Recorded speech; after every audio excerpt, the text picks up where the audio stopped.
kia nó sạc đó, kia nứt đó.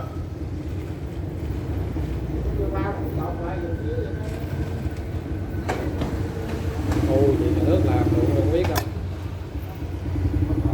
hả, chuyện nhà nước mà.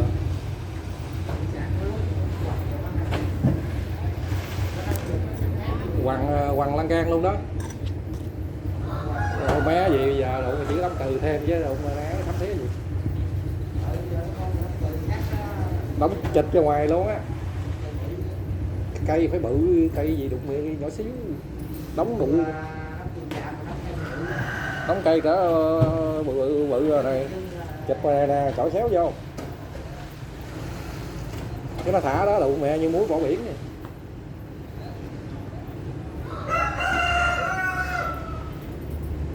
Nó thay đổi dòng chảy, nó tính rồi, nó bỏ hết cái xà lan cát đó là thay đổi dòng chảy đó. Nhưng mà về lâu về dài thì không có đảm bảo, nó tiết kiệm chi phí nhưng mà nó không đảm bảo. Không, ví dụ như nó chịu đỡ thôi chứ thật sự nó thay đổi dòng chảy thôi chứ là ngốt văng mấy hôm nay nữa nè. Chỉ thay đổi dòng chảy thôi.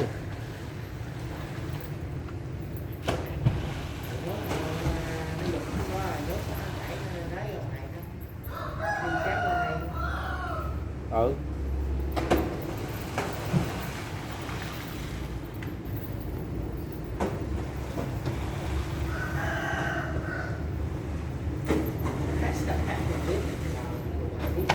Ủa làm còn hết đêm nay mà. Đó nó xuống đó rồi cũng còn 1 mét mấy nữa. Gần 2 mét. Cái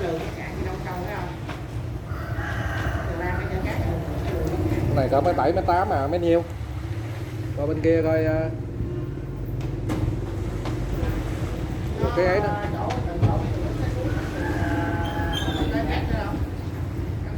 Hơn xà lan này lớn. Cái này khoảng 800 à, 800 tấn.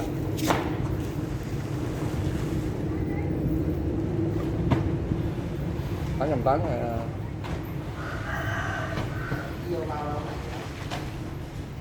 này cỡ 200 khối, trên 200. Đầy quá rồi sao mà ấy nổi, cát nó đã ướt nữa. Thay đổi dòng chảy thôi chứ nó không ấy. Mà tính ra là xà lan tới đó nó cũng mắc cạn rồi đó chứ bộ. Nứt luôn hả?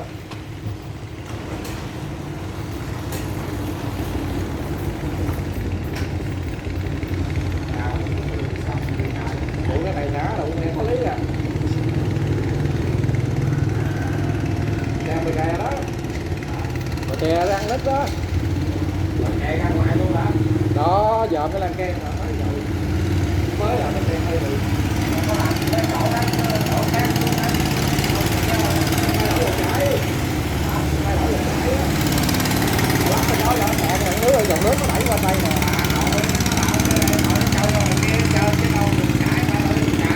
Không nó đổi nhưng mà có cái là thời gian gì lâu gì dài nó không ấy, không đảm bảo. Tại bờ kè đó đụng mà như là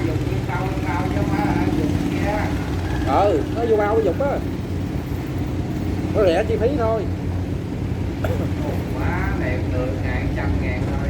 100 một que. Ồ 200 cho đổ lên đó. Quá lên trà lan này, phút trà lan này cầm luôn. Tại vì từ giá 3 triệu bạc. 3 triệu gì? 3 triệu tiền công. Que 3 triệu đủ gì? Không đếm nó đó coi bao nhiêu ngự. 3, 6. Đủ nguyện cỡ 40 mấy ngừ á, 40 mấy gần 50 á. 3 triệu đủ ăn cơm á. Hả?